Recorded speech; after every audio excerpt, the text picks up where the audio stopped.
The next grounded update could be one of its most important and structurally changing, not with just biomes, but a whole new way to play, with base defenses finally becoming a thing. They streamed this at PAX East. I'm going to give you a breakdown of just the base defense parts. I'm so excited, let's go.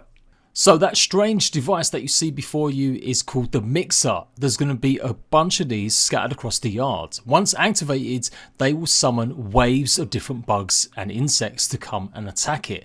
Their goal is to destroy the Mix.r, your goal is to protect it.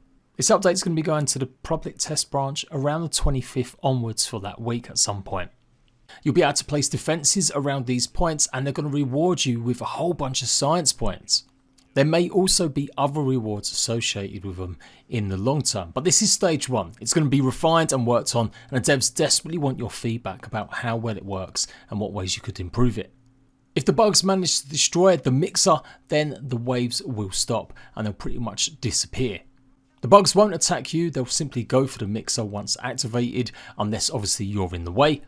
And at the moment you can repair the Mix.r as you go, if you've got enough of a team, but it looks like that will be nerfed in future. As said, the Mix.r is going to be scattered around the yards. This one's past the barbecue, the fallen barbecue, making good use of that abandoned area.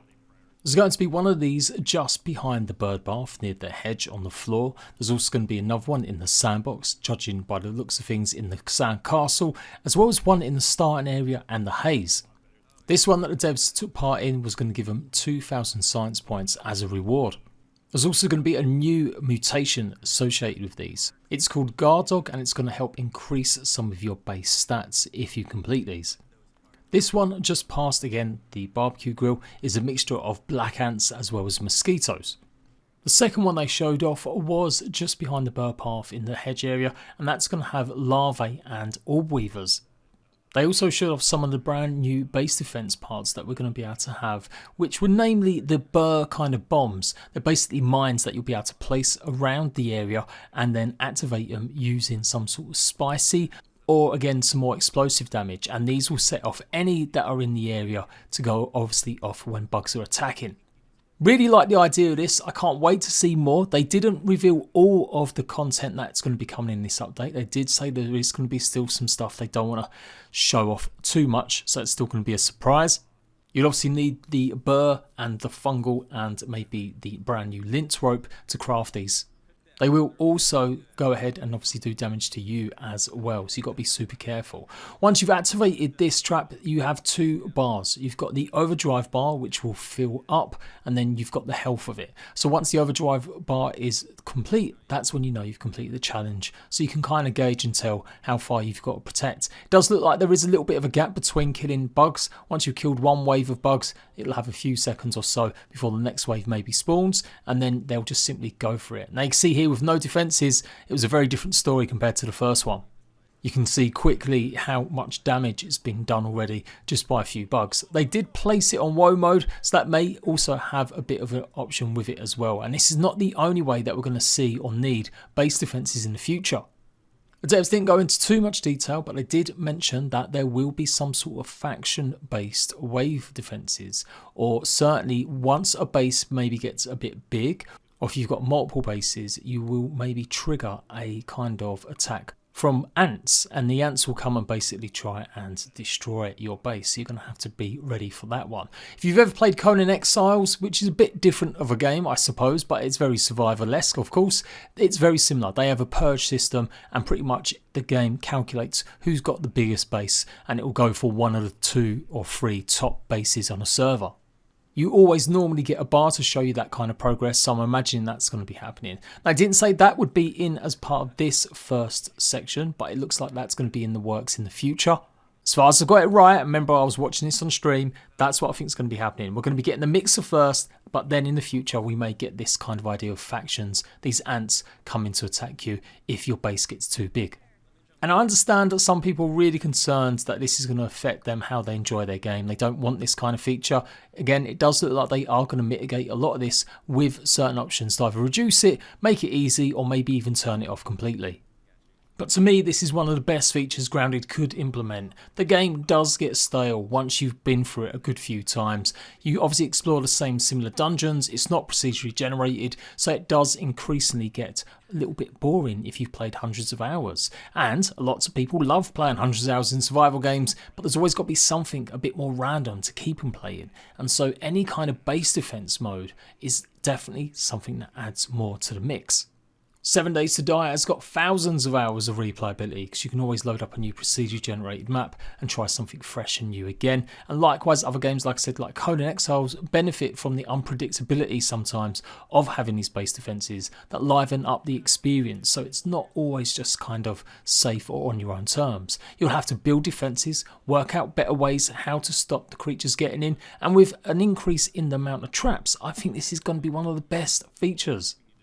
I think the devs are really trying to get that balance with having the mixer here, so it's kind of optional. You might not have to take part in these unless you really want to go for more possibly mutations or get extra science points.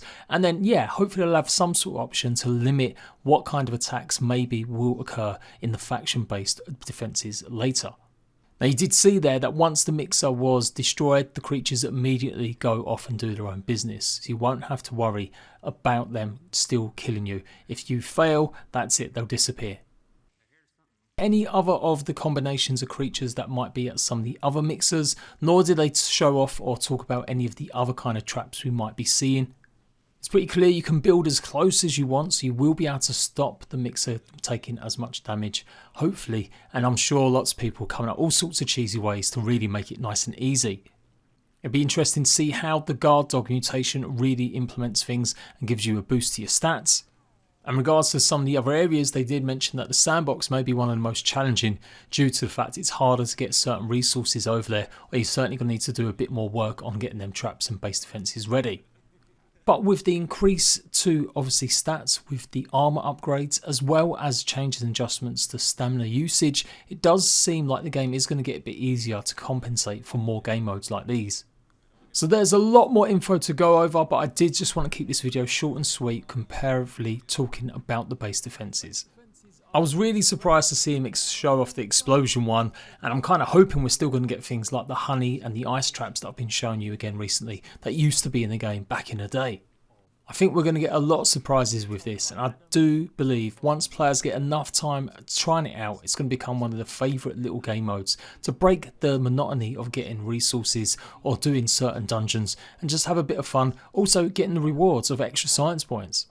Something much needed when you comparatively think about how many objects now cost and the little science that you can sometimes get unless you're grinding out them quests every single day. So with these brand new kind of mini games that you'll be able to play, you'll be able to generate more science points whenever you want, as long as you can obviously go and get the resources to defend it. I'm sure some are going to be easier than others, and hopefully they'll add difficulty modes to them so they can be really easy or really hard. And then obviously we'd have better rewards for that as well. One thing I feel like I might have got wrong in the past was speaking about this when we kind of figured that ants maybe would one day be coming for you a bit more. I always assumed that they'd be just after your food, that when bees come to attack your base, it will be to become and steal your honey, and the ants steal your food like they normally do, but much more bigger. But it does look like, the way they worded it, that these creatures will be intent on maybe taking your base down a little bit because it's got so big, it's filled a certain bar or requirement, and so now the game says, right, you've got to reduce it. That definitely might be a bit upsetting to some people, especially if it does end up going and attacking some of your outposts or you don't have enough time to get to it. So there's got to be some work put on this, and there's got to be clear definition in the UI and the warning signals that will say if and when ants might come and attack your base or what base they're going to attack. But as long as they do that, as long as they give you proper notice and enough warning, it should give you plenty of time to go and make sure that everything's okay at either one of your outposts. And again, it gives you something to do. If you do get wrecked one of your outposts or part of your base, well then you can rebuild and hopefully plan and learn for the future. Grounded is a survival game. It is RPG as well, but a true survival game has you have setbacks, as you get stronger, bigger, take on bigger and better creatures and survive longer. But you definitely need something to really give you a little bit more length out of it, a little bit more challenge out of your game. And I truly believe this is what the base defense update really will do. So I can't wait for it. As you can tell, I'm super stoked and I'm going to be there every step of the way. So as soon as we get news about the update going live on the public test branch, I'll let you guys know, and that's it. Check out the rest of the videos, I'll give you even more info about what went down at PAX East and what it means for the rest of the game. And if you want to see more notes, come join my Discord. I'll put all the notes from the stream in a special grounded channel. Laters, rat bags.